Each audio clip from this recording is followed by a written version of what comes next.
I feel so bad for Minnesota Vikings fans. In case you missed it on Sunday, the Vikings and Kirk Cousins, their quarterback, lost to a backup quarterback. The Bears, with backup quarterback Chase Daniel, beat the snot out of the Vikings. And look, it wasn't like they won 45-0, but it did not feel like the Vikings were in that game at any moment on Sunday. And what's even more, to add insult to injury, to make it a little bit worse, Kirk and the Vikings lose to a backup. And then Teddy Bridgewater, the former Vikings quarterback, wins on Sunday Night Football against Dallas. And look, it's not that Kirk Cousins, the Vikings quarterback, was completely terrible. He was 27 for 36 passing at 233 yards. That's not awful stats, but the numbers aren't enough. And what's more, the deeper thing behind the numbers is that, again, for like I don't know how manyth time, Kirk Cousins wasn't good enough. Again, in a big-time game against a really good team, Kirk Cousins wasn't good enough. He shrank. He didn't deliver. He had a fumble, 0 touchdowns, 0 interceptions. Held onto the ball way too long. It's not working.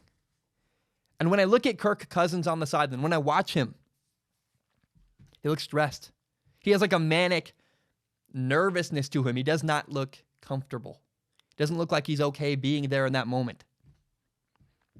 And I think to me, it's a form of performance anxiety. You know, there's some discomfort there where in big moments he struggles and isn't comfortable. The number now, the statistic now, is that he is 5-27 against teams with winning records. My gosh, that is embarrassing and awful. And not only does he lose those games, he regularly, in big moments against other playoff teams, big divisional games, what does he do? He plays badly. He shrinks. He doesn't make a name for himself. He doesn't fight. He's not there. He's not memorable. He's not good enough. He signed a huge contract, and to me it looks like the pressure of that contract is weighing heavily on Kirk Cousins. He wants to succeed, and it feels like everybody wants him to succeed as well, right? Nobody, I think it's hard to not want Kirk Cousins to succeed. A lot of people hate him, but they hate him because he fails. Everybody wants him to, he's like a little engine that could, right? Does anybody hate the runt, the guy who wasn't quite good? Does anybody hate that guy? We love an underdog. And to me, Kirk Cousins has always been an underdog. Picked later in the draft, was never really wanted by the Redskins. Now he's with the Vikings, and he's still not quite good enough. And we're like, oh, man, I just want good for this guy, and he just is not delivering. The stress and the nervousness leaks out of him. You see it on his face. He looks horrified. He looked horrified on Sunday against the Bears. And I feel sad for him. I feel sad for Vikings fans. It's a sad day in Minnesota. And right now, the honest truth and the painful truth for Vikings fans is that I think the Vikings would have a better chance of winning right now if they had Teddy Bridgewater at quarterback. Remember the story, Teddy Bridgewater? Had a horrible leg injury. The Vikings moved on from him. And the Saints took him in. The Saints took in Teddy Bridgewater eventually. And now he's in a much better place. Teddy Bridgewater is with a great roster and a great team, winning games. And what's weird, what's even more bizarre about Teddy Bridgewater's story is that it sounds just like Drew Brees'. Drew Brees was a franchise quarterback, we thought, with the Chargers in San Diego at the time. He got hurt. They replaced him with Phillip Rivers, discarded him. He found a home in New Orleans because that was the team that wanted him and believed in him. Sounds just like Teddy's journey, just, flip the Chargers with the Vikings, add a stop in New York with the Jets, and you got Teddy Bridgewater and Drew Brees have the same story.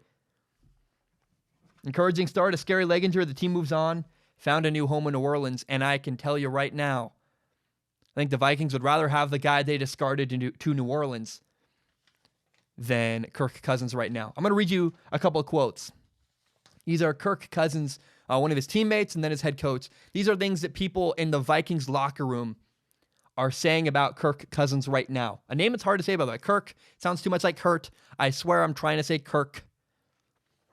So at some point, this is what Adam Thielen, a wide receiver for the Vikings, said about his quarterback. At some point, You're not going to be able to run the ball for 180 yards, even with the best running back in the NFL. That's when you have to be able to throw the ball. You have to be able to hit deep balls. Kind of a shot. And by the way, the Vikings didn't have a great running game against the Bears, because guess what? The Bears are incredible at stopping the run. He continues. He later said, Adam Thielen was talking about a pass that Kirk Cousins overthrew deep downfield. It probably would have been a touchdown if Kirk hadn't missed him. Adam Thielen said, he made a great read of finding me open and just didn't complete the pass. It's as simple as that. Cut and dry, very honest. He's not doing good enough. That's receiver Adam Thielen. This is the Vikings head coach, Mike Zimmer, talking about his quarterback. Mike Zimmer says this. He says, there are times you just have to pull the trigger and believe you're going to make the throw. So they don't think Kirk Cousins believes in himself. That's what I hear. And not only do they don't think Kirk believes in himself, they don't believe in Kirk. And what they're doing is applying pressure on Kirk Cousins. Every time they talk that openly and that honestly, the pressure gets ratcheted up a little bit more. You ever, what's the thing on the back? When you load up a car and you're trying to move stuff and you ratchet it? I did that one time. I put a mattress on top of my mom's car. I was helping her move. And I ratcheted it, and I ratcheted it, and I ratcheted it, and it got tighter and tighter and tighter. Kirk Cousins, everything is getting, I don't know what happens. Your head, your shoulders, I'm sure his shoulders hurt really bad. They're all tight and tense because he's just getting tighter and tighter and tighter and more stressed and more nervous. And in a perfect world, all the pressure created on Kirk Cousins and put on him and that he creates for himself, in a perfect world, he can deal with that wonderfully. And he doesn't feel the massive amounts of pressure that are really there for him. Pressure from his teammates, pressure from his coaches. And I think that elite quarterbacks, Drew Brees, Tom Brady, Russell Wilson, Aaron Rodgers, Patrick Mahomes, he's there. He really is there now. You watch Patrick Mahomes in a big stressful moment, dude smiling, having fun. He's relaxed. He's like a kid playing flag football, not a care in the world because he believes he's going to work out. And the pressure that moment isn't on him. When you watch Kirk Cousins, again, he looks scared and nervous and sweaty. I think we've learned by now that Kirk Cousins usually stinks under pressure. And right now, I think the pressure of this situation and the pressure that his teammates are putting on him and the pressure that his coach is putting on him, rightfully so, is too much. I don't believe in Kirk Cousins. I think he's going to crack and going to fail. My name is Zach Schaumler. This is my podcast, Strong Opinion Sports. It is my favorite thing in the entire world. And you may not know, my dream when I graduate college eventually is to do this show as my full-time job. Now, I also want to be very upfront and honest about my plan and what's going on. I recently monetized my YouTube channel. What that means is that some of my videos make money through ad revenue. Now, it's fewer than you think. A lot of my videos get claimed. But in the past, I've received donations through the form of PayPal and Patreon.com. PayPal.me/Zach Schaumler, Patreon.com/Zach Schaumler. So because I'm making ad revenue, it felt weird to just get donations. I wanted to give something back to the people who support me on Patreon.